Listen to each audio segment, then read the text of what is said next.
Mga idol, mao ni si Francis Anthony Narbasa. Viral video to ngayon mga idol. Ito yung panahon ng Bagyong Tino. Siya yung driver ng truck. Yan, truck na yan. Meron siyang nailigtas na mga, I think, pamilya. Kita nyo naman, ang lakas ng agos ng tubig. Di ba? Ngayon, pait kayong sitwasyon karon. Nagkaroon siya ng problema at pinutbol siya ngayon sa trabaho. Dumating si Pam. Muna si Francis, muna siya ang nag-drive sa katumimban nga na-viral, nga nag-rescue mga tao dito sa Liluan.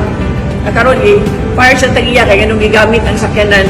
So, muna nga ato ning tagaan trabaho din si Francis. Kay driver man kapas no?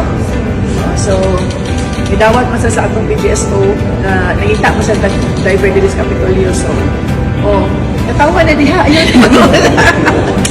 Smile na. You did a good job. Thank you kayo. Salamat, Franz, ha? Sige. Thank you.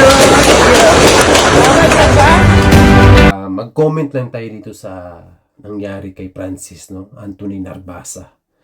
Anong makukuha nating moral lesson dito sa nangyari sa kanya? Medyo mahirap yung sitwasyon niya, no? Ha?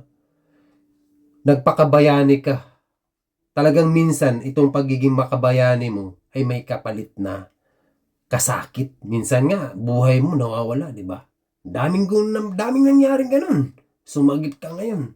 Nag-rescue ka. Pero anong kapalit? Buhay mo. Ganun kadalasan. Maswerte nga to si Francis.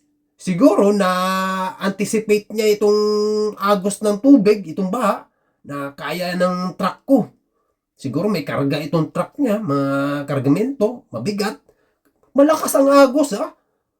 Kita nyo naman kanina, nagkapit na sa puno yung mga tao, di ba? Nailigtas niya yun, mga idol. Ito yung moral lesson lang dito para sa akin.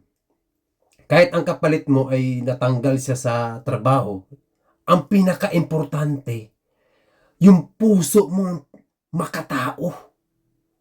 Habang buhay mo yan dala-dala, Idol Francis, pilig ako sa iyo, huwag kang magalala. Kaya nga tinulungan siya ngayon ng gobyerno ng Cebu, ito si Gub.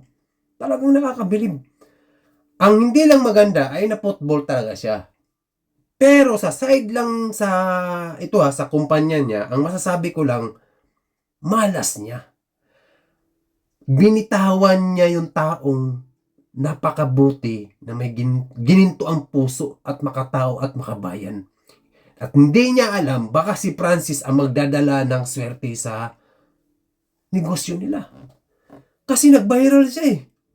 Kuwari, si Francis, ito pare, yung mga kapitbahay niyang mga negosyante, pare, meron ka palang tao yung makabayan. Viral siya, tapat. Magti-trending ngayon si Francis, pati itong maraming media o mga vlogger na mag-aano sa kanya, ba't napadaan ka dito? Ano bang trabaho mo? Driver ka? Anong hawak mong trabaho? Ganun yun. Yun yung lesson ang makukuha natin dito mga idol. Gaano man kapait itong nangyari kay Francis.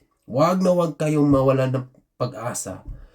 Ang pinaka-importante sa lahat, ang pinakamahalaga, ang pagiging makatao mo.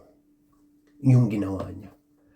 Buhay niya ang kapalit niyon mga idol. Alam nating lahat yan, kadalasan, itong gumaganyan yan, kapalit niyan, buhay natin. Napakahirap. Alam natin lahat yan, di ba? Imposible hindi mo alam. Kaya mga Duterte solid, laban lang. Puso! Di ba? Kaya bilib ako sa iyo, Francis, idol. Maraming salamat. Huwag kang mawalan ng pag-asa. Nandyan ang taga Cebu at mamamayang Cebu. Nakatingin ang Diyos sa atin at saka si Allah. Kaya ngayon, di ba? Nakatulong ang taga Cebu sa kanya. Kaya idol, saludo ako sa iyo. Maraming salamat at mabuhay ka. Solid!